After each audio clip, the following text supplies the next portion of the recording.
siempre por acomodar mi horario. Antes de que abordemos la toma de decisiones del presidente sobre el ataque a Irán y antes de que pasemos a la bufonada de su embajador en Tel Aviv, ¿cuán peligroso fue que los británicos hubieran orquestado un ataque contra un taller mecánico ruso que fabrica componentes para armas nucleares a 1.300 kilómetros de la frontera entre Rusia y Ucrania? B.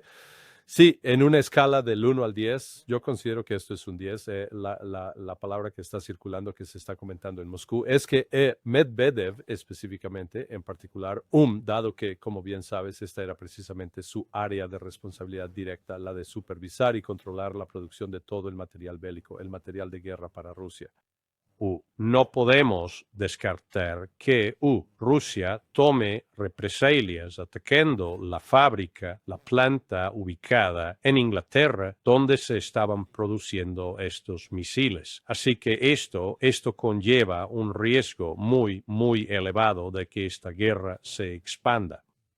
Pero yo creo que es algo que, si fuera solo esto, sería una cosa, pero como Alistair también señaló en tu conversación previa, en tu conversación anterior con él, el hecho de que los británicos estuvieran implicados en el intento de matar al número 2 de la unidad de inteligencia militar en Rusia. Claro. Y ahora esto. Y si uno repasa lo ocurrido en los últimos 4 años, las distintas cosas que los británicos han llevado a cabo, las probabilidades son muy altas de que Rusia no se quede de brazos cruzados y simplemente diga, esto no es para tanto. No, sí es algo muy serio. ¿Cuál es la probabilidad real de que los británicos hayan actuado completamente solos o en estrecha colaboración con la CIA? Y si, de hecho, fue en conjunto con la CIA, ¿la oficina Oval habría estado al tanto de ello? Yo creo que es muy probable que la CIA estuviera al tanto. Pero no creo que la CIA dijera, no hagan eso. O simplemente dijeron, veamos qué pasa. Es una especie de pasivo-agresivo. Pero esto fue, por lo que se desprende, una iniciativa puramente británica. Pero sí, una vez más, los Estados Unidos estaban en una posición clara para detenerlo y sin embargo no lo hicieron. Lo que, sabes, nos devuelve a todo este tema de cuán sólidas, cuán reales son las negociaciones entre los Estados Unidos y Rusia.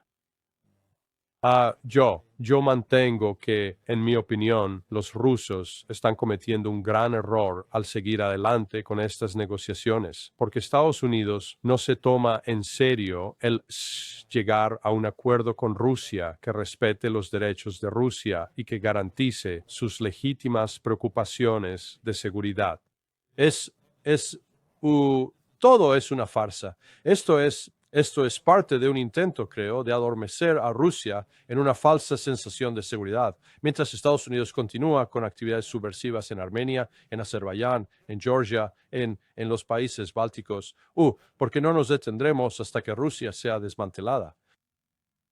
Vaya. Pero volvamos a la CIA. ¿Estarían los agentes, los oficiales por su cuenta en posición de colaborar a la en derecha esto con el MI6? ¿O tendría que haber llegado esto a Ratcliffe? ¿Tendría que haber llegado a Gabbard? ¿Tendría que haber llegado al presidente? Quizá no le llegó directamente al presidente, pero Ratcliffe con toda seguridad habría estado involucrado. Y los agentes de la CIA no son trabajadores independientes. En el plano teórico. Consumados, en otras palabras, no van a correr ningún riesgo a menos que estén completamente seguros de que de que cuentan con una cadena de mando que los respalde y los apoye. Quiero decir, ha habido situaciones en el pasado, gente como Bob Baer fue enviado a una misión que había sido completamente aprobada y revisada por todos los niveles de la cadena de mando. Y luego, cuando se baja del avión de regreso de Irak, se le acusa de planear el asesinato de Saddam Hussein. Pero como sabes, él fue finalmente exonerado de esa acusación. Pero en términos generales, no hay ningún tipo de incentivo para que uno se atreva a sobresalir, a destacar entre la multitud, a tomar un riesgo y hacer algo que, como bien sabes, podría generar un problema. Así que por eso digo que en eso hay una tendencia a evitar riesgos, pero una vez que han definido claramente cuál es la misión, harán absolutamente todo lo que esté a su alcance para cumplirla, porque su evaluación, cuando llega el momento de ser ascendidos, depende directamente de lo bien que hayan realizado su trabajo en función de la tarea asignada. Nuestro amigo y colega Scott Reeder informó temprano esta mañana que los arsenics fueron puestos en alerta. Quiero decir, ¿cuál sería la respuesta internacional si un arsenic destruyera una fábrica británica en Gran Bretaña? Se van a oír aullidos de indignación, pero creo que Rusia va a dejar muy, muy claro que ya no van a permitir que los ataquen. Sabes, han intentado contener esto en el pasado. Y de nuevo, hay una vieja expresión que aprendí cuando estaba en Latinoamérica, que la gente confunde la bondad con ser tonto, con ser un idiota. Y la contención rusa en el pasado contra actividades que de haberse hecho a Estados Unidos las consideraríamos una causa de guerra, un casus belli. Y en cambio Rusia ha permitido que pasara y Occidente dice, ven, nosotros podemos seguir presionándolos y presionándolos y presionándolos. Así que el arsénico fue diseñado precisamente para este tipo de escenario, donde si Rusia lo lanza, puede impactar directamente esa fábrica donde se produjo ese misil, ya sea en Londres o en las afueras de Londres. Y ellos, creo, intentarán llevarlo a cabo en un momento en el que no haya personas allí para minimizar las víctimas civiles, pero sí pueden destruir toda la infraestructura física. Pasando a Irán, Larry, ¿es el ataque de Estados Unidos ahora realmente inevitable? Pues no sé, porque por un lado tenemos todo este poder militar, o debería decir poder aéreo de combate que se está reuniendo en la región.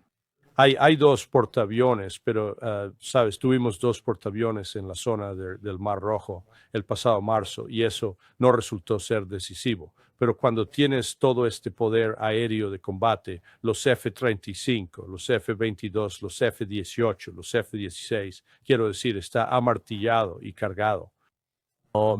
Sé que la gente que está involucrada en el ámbito militar estaba anticipando completamente que recibirían la orden de irse durante el fin de semana. Pero luego ha habido una serie de factores diferentes que han intervenido que lo hacen improbable, al menos por ahora. ¿Sabes? Uno es que se informa que J.D. Vance y Tulsi Gabbard han estado muy activos y presionando y advirtiendo a Trump: vas a matar a tu base. Van a hacer que sea imposible para los republicanos ganar en las elecciones de medio término. Hubo una encuesta que se realizó, una especie de sondeo de emergencia que mostró esos resultados. Y eso, por un tiempo, hizo que Trump se calmara y pensara con más claridad. Por otra parte, existe una presión tremenda por parte de los círculos sionistas, tanto de los sionistas cristianos como de los sionistas israelíes, para que se lance un ataque militar contra Irán.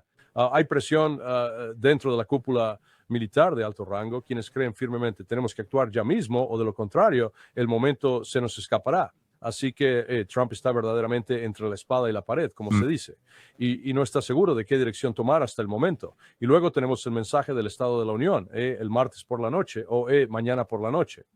Y va Trump a iniciar una guerra con Irán y luego intentar dar ese discurso en el que se supone que él debe ser el centro de toda la atención. Así que no veo que vaya a ocurrir nada en los próximos 2 días. Pero ¿sabes qué te digo? Podría estar completamente equivocado en eso porque tienes todo este sistema montado. Está en un punto de máxima tensión, en un gatillo fácil, y ese es el problema. Se puede activar con algo totalmente inesperado. Las condiciones atmosféricas y la luna, por muy tonto que esto pueda sonar, la luna tiene realmente algo que ver con todo esto. Bueno, los planificadores de la Fuerza Aérea, y es una especie de tradición, siempre han buscado y cuando uno va a llevar a cabo y a iniciar un ataque, lo que quiere es empezarlo durante las horas de oscuridad. Y por eso la fase lunar era tan importante. Tuvimos realmente el apagón total el viernes por la noche, el sábado y luego en menor medida ayer. Ahora, conforme avanzamos en esta semana, la luz de la luna va a crecer, no a disminuir durante las próximas 3 semanas. Así que la sensación es que este era el momento oportuno para ir. Por otro lado, Trump podría decir, bueno, lo haremos de todos modos. Y se puede argumentar que la aviónica moderna es tal que no importa si estás en la oscuridad o en la luz.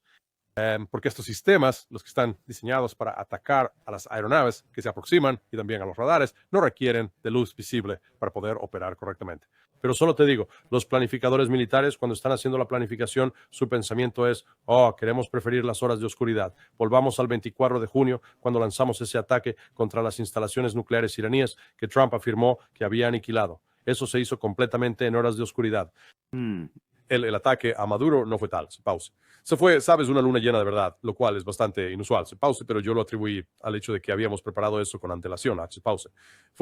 El trato se había cerrado entre bastidores. Sabíamos que no íbamos a enfrentar ningún tipo de ataque de la defensa aérea, etcétera, así que podíamos hacerlo con luna llena. Pero, sabes, solo te digo, los planificadores de la Fuerza Aérea involucrados en esto están informando a sus jefes sobre las horas de oscuridad. Correcto, de acuerdo, entendido. Mencionaste las encuestas. Me cuesta creer que el público estadounidense, el público americano, a menos que esté completamente engañado por Trump y sus acólitos, crea que que las armas nucleares tengan algo que ver con esto. Bueno, de hecho, esto es un cambio de régimen, no una democracia, sino un gobierno que pueda controlar. Eso es lo que Israel quiere, eso es lo que Trump quiere. No tiene nada que ver con armas nucleares. Annie Snyder, aquí es donde Trump está cometiendo un error real, un error fatal, creo. ¿Sabes? Cuando George W. Bush entró y atacó Irak, fue un ataque ilegal, pero aún así tuvo el 75% del respaldo del público estadounidense. Sí, bueno, sabes, nosotros teníamos todo el derecho, la verdad, de hacer esto. Cuando entramos en Irak, en lo que fue la primera guerra del Golfo allá por el año 1990, sabes, hace ya 36 años, Dios mío, qué barbaridad, de nuevo, aquello tuvo el respaldo, la aprobación de las Naciones Unidas. Trump, en cambio, no tiene ningún tipo de respaldo para esto ahora mismo. Es decir, lo está haciendo con lo que parece ser entre el 20 y el 25% del público estadounidense que lo apoya. Eso significa bastante más del 70%. Y no ha buscado la autorización del Congreso. Y la importancia de eso es que si se obtiene la autorización del Congreso y las cosas salen mal, lo cual es muy posible, al menos él podría decir, oye, ¿por qué me dejaron hacer esto? Sabes, no es mi culpa, ustedes me dijeron que lo hiciera. Pero en cambio, la responsabilidad es toda suya. Y si procede con este ataque, Irán nos causará un daño que no podrá ser disimulado. Como esto no es para tanto. Y tienen el potencial de que los barcos puedan ser hundidos y habrá aviones derribados. Habrá pilotos que estén siendo capturados, que ya hayan sido capturados y que sean mantenidos como prisioneros de guerra por parte de Irán. En ese preciso momento, creo que las perspectivas de un juicio político contra Donald Trump por ir a la guerra sin la debida autorización del Congreso encontrarían sin duda un enorme impulso y su presidencia simplemente llegaría a su fin. Aquí lo tenemos en los últimos años, de hecho, o para ser más exactos, en los últimos meses, diciendo que Irán no posee un arma nuclear porque nosotros mismos la destruimos. Corte número 1. El verano pasado ordené ataques devastadores contra las principales instalaciones nucleares de Irán, logrando la aniquilación total de toda la capacidad nuclear potencial de Irán, la cual fue totalmente aniquilada. Han estado enriqueciendo mucho más allá de la cantidad que se requiere para fines nucleares civiles. Ya está al 60%, probablemente estén a una semana de tener material de grado industrial para fabricar bombas. Estimamos que los ataques estadounidenses a las instalaciones nucleares de Irán han retrasado su capacidad para desarrollar armas nucleares por muchos años. La amenaza nuclear de Irán fue totalmente aniquilada. Irán, donde eliminamos su capacidad nuclear para armas. Ellos aniquilaron por completo el suministro nuclear, el potencial suministro nuclear de Irán. En junio aniquilamos la capacidad de enriquecimiento nuclear de Irán. Probablemente estén a una semana de de tener material de grado industrial para fabricar bombas. Entonces, ¿cómo puedes creer algo de lo que dice? Supongo que Witkoff no recibió el memorándum, ¿verdad? ¿Sabes? Sí. Está aniquilado. No les queda ni una semana. Pensé, sí, él hace un trabajo mucho mejor al decir esa frase que Bibi Netanyahu. Recuerden, Netanyahu siempre aparecía en las Naciones Unidas y decía, la próxima semana, muchachos, lo tendrán la próxima semana. Tenemos que detenerlos ahora mismo. Sí, esto no se trata de la supuesta búsqueda de armas nucleares por parte de Irán. Esto se trata de un cambio de régimen y la CIA continúa estando activamente involucrada en una campaña de desinformación que no está dirigida a Irán, sino que está dirigida al público estadounidense. Y la esencia de todo esto es, mira, Irán ha asesinado a 30,000 iraníes. No, son 50,000, el número sigue subiendo. Los han asesinado. Tenemos que ir y detenerlo. Y el ayatolá, no tiene ningún apoyo. La gente, el pueblo, se está levantando. Quieren que se vaya. Todo lo que tenemos que hacer es darle un pequeño empujón. Esto es parte de una campaña de desinformación fabricada por la CIA y han estado utilizando fuentes abiertas como USAID y la Fundación Nacional para la Democracia para ayudar a perpetuar esta mentira. Y así la mayoría de la gente cree, sí, Irán está al borde del abismo, se están tambaleando, lo único que tenemos que hacer es darles un pequeño empujón y ¡pum!, se va a derrumbar. Shira. Aquí tienen una idea de lo extensa y profunda que esta locura ha llegado a ser, Chris. A este fragmento lo hemos titulado La locura de Bibi. Corte número 4. El plazo para alcanzar este objetivo se está volviendo extremadamente rápido. Extremadamente cerca. Y por cierto, Irán también está superando a Irak en el desarrollo de sistemas de misiles balísticos que esperan que alcancen la costa este de los Estados Unidos en un plazo de 15 años. Para la próxima primavera, a lo sumo para el próximo verano, con las tasas de enriquecimiento actuales, habrán completado el enriquecimiento medio. Y pasar a la etapa final. Desde ese punto solo faltan unos meses, posiblemente unas pocas semanas antes de que obtengan suficiente uranio enriquecido para la primera bomba. El principal patrocinador del terrorismo global podría estar a solo semanas de tener suficiente uranio enriquecido para todo un arsenal de armas nucleares. Eso colocaría a un régimen terrorista islámico militante a solo semanas de poder obtener el material fisible para la creación de todo un arsenal de bombas nucleares. ¿No es verdad, en el fondo, que absolutamente nada de eso es cierto? Sí, eso es correcto. Quiero decir, particularmente esta afirmación engañosa de que Irán es el principal patrocinador del terrorismo, el terrorismo internacional. Y seamos claros, la definición de terrorismo, el uso de la violencia contra civiles con fines políticos, y una forma de medirlo es por las víctimas, el número de heridos. Y las estadísticas que la CIA recopila, el Departamento de Estado, mi antigua oficina allí, la OUU, ahora la Oficina de Contraterrorismo, publica cada abril. El 30 de abril es la fecha límite establecida por el Congreso y lo ha estado haciendo desde 1990. Eso demuestra que más del 80% de todo el terrorismo en los últimos 36 años es llevado a cabo por elementos suníes. Y esos son elementos que odian a Irán. Así que Irán no está involucrado en eso en absoluto. E incluso si observas esto, las estadísticas reales no son mis cifras. Las cifras que ha publicado el Ministerio de Asuntos Exteriores israelí, ellos tienen un sitio web, listan cada ataque desde el año 2000. Eso muestra solamente 672 ataques contra la población palestina, en términos de, ya sabes, como bombas, tiroteos y ataques con vehículos. Y de esos ataques a Hamas se le atribuyen solamente 105 de los 672. Así que esta noción de que Irán está patrocinando tanto a Hamas como a Hezbollah y que ambos están llevando a cabo estos ataques masivos, la realidad con Hezbollah es que ellos se dirigen principalmente a personal militar y a sitios militares. E incluso en ese tipo de ataques, ¿sabes? Sí, lanzaron como 20,000 misiles o 20,000 cohetes en los últimos, digamos, 25 años y han causado un gran total de entre 50 y 65 muertos. y no quiero decir que ni siquiera una sola muerte sea, sabes, algo sin importancia, pero acabemos ya con esta mentira que están en la misma categoría que los talibanes, que el ISIS, que Al-Qaeda, que Hayat Tahrir al-Sham, a quienes nosotros ayudamos a financiar y que ahora han instalado al nuevo presidente al-Shara en Siria. O sea, es de nuevo la hipocresía en esto. Y lo fascinante es el papel que Occidente e Israel han jugado en promover algunas de estas organizaciones terroristas. Y luego se voltean y dicen, Dios mío, miren lo que están haciendo. Así que está eso.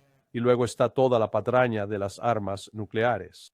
Y los iraníes han sido bastante consistentes, al menos bajo la guía del ayatolá, en que producir un arma nuclear sería un pecado contra Dios. Y como una sociedad religiosa, ellos se niegan a tomar ese camino. Muy bien podrían haberlo hecho. Tienen la capacidad, pero eligieron no hacerlo. Y ahora estamos en la irónica situación donde aquí hay un Irán que apoya y es signatario del Tratado de No Proliferación. Israel no lo es. Aquí hay un Irán que está dispuesto a hacer un trato que garantice que no tendrá armas nucleares, mientras Israel continúa construyendo y manteniendo armas nucleares completamente al margen del derecho internacional. A continuación, tenemos un análisis muy conciso y excelente sobre este tema que nos llega de parte de un amigo nuestro del Instituto Quincy. Chris, por favor, pon el corte número 5. A Trump le han vendido los israelíes una narrativa que presenta a Irán como mucho más débil de lo que es en la realidad. Y como resultado, él está adoptando posiciones maximalistas de capitulación que son simplemente poco realistas si consideramos cómo es realmente la realidad del poder. Los iraníes son indudablemente más débiles de lo que eran hace 2 años, pero no tan débiles como los israelíes le han estado diciendo a Trump que son. Y ahora el resultado. Él está confundido, frustrado de que aún no hayan capitulado, pero la capitulación simplemente no está sobre la mesa porque no son tan débiles como Trump cree. A menos que esta situación se corrija, que incluso si los iraníes presentan una propuesta con una postura muy extrema, que sea extremadamente atractiva para Estados Unidos, Trump aún podría decir que no, porque está bajo la falsa creencia de que puede conseguir algo todavía mejor. El Mossad, la CIA y el propio Netanyahu mintiéndole a Trump. Bueno, no, ellos han creado una narrativa en la que si tienes si tú intentas sacar a la luz lo que lo que yo creo que es la verdad, te gritan, te silencian, te excluyen y te castigan. Eso fue Trey Parsi y no estoy en absoluto de acuerdo con una cosa que él dice, que Irán es potencialmente mucho más débil de lo que era hace 2 años. De ninguna manera.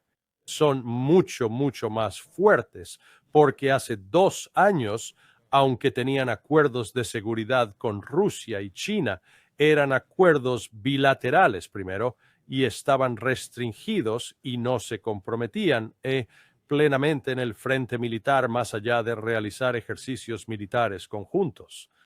Y no fue una mera coincidencia que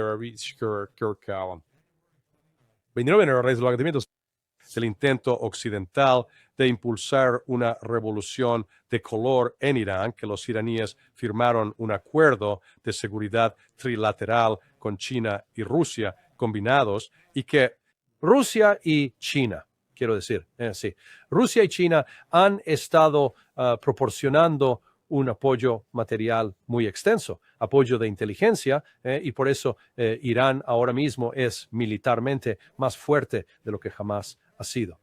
En su historia, en términos de defensa aérea, de radar, así como los helicópteros de ataque suministrados por Rusia, que poseen la capacidad tanto de derrotar drones como de vencer a las fuerzas insurgentes que Occidente intentará introducir en Irán a través de el Kurdistán. Y a continuación tenemos este otro elemento, el corte número 2. Sionismo cristiano. Quiero volver, porque de ahí partimos. No te voy a dejar pasar esto, porque lo has dicho 3 veces que Dios dio esta tierra a este pueblo, y por eso es completamente justo que yo, con respeto, pregunte de qué tierra estás hablando, porque acabo de leer Génesis 15, como lo he hecho muchas veces, y esa tierra creo que dice del Nilo al Éufrates, que es, una vez más, básicamente todo el Medio Oriente. Así que, según tú, Dios le entregó esa tierra a su pueblo, los judíos, o no lo hizo, pero tú estás afirmando que sí lo hizo. ¿Qué significa eso? ¿Tiene Israel realmente el derecho a esa tierra? Porque estás apelando al libro del Génesis. Sí. Estás diciendo que ese es el título de propiedad original.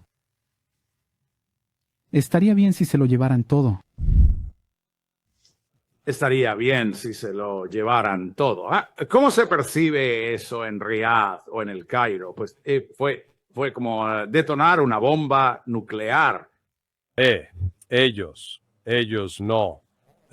Los países, todos los países del Levante y las áreas circundantes en el Golfo, todos, Egipto, Turquía, Jordania, Irak, Siria, además Arabia Saudita, Qatar, Emiratos Árabes Unidos, todos se unieron para firmar esta gestión, alegando que, ya sabes, simplemente protestando por lo que se había hecho, por lo que dijo Huckabee. Lo vieron como una especie de revelación de los verdaderos planes. Y notemos, Arabia Saudita y los Emiratos Árabes Unidos se encuentran enfrentados en este preciso momento, con la posibilidad de entrar en guerra el uno con el otro. Y sin embargo, aquí está Mike, sí, Huckabee. Él es el gran unificador. Él incluso los unió. Todos están de acuerdo en que esto es indignante, porque en verdad le arrancó la máscara que el corazón de este proyecto sionista es tomar la tierra de la gente que ha vivido en ella y usarla solo para el beneficio de Israel. Y por eso creo que ese fue un factor adicional muy importante, porque Jordania lo firmó y Arabia Saudita también lo hizo. Esos son los dos principales puntos estratégicos donde los activos militares de Estados Unidos están estacionados en este preciso momento, preparándose para un posible ataque contra Irán. Y no me sorprendería en absoluto si ambos dijeran, no van a usar nuestro territorio ahora para atacar a Irán. Así que incluso si Trump hubiera querido hacerlo, esos países ahora habrán intervenido, creo, para decir ahora no. Así que tienen que hacer una limpieza en el pasillo 4. Por decirlo suavemente. Larry, muchísimas gracias, mi querido amigo. Un análisis excelente. Como siempre, espero verte al final de la semana con Ray McGovern. Mantente abrigado y no te pongas a palear nieve, que lo haga otra persona, ¿de acuerdo? Tú lo tienes, aquí en Nueva York hay 18 pulgadas y sigue cayendo, pero tú lo tienes, mi amigo. Gracias, de acuerdo. Y Ray McGovern.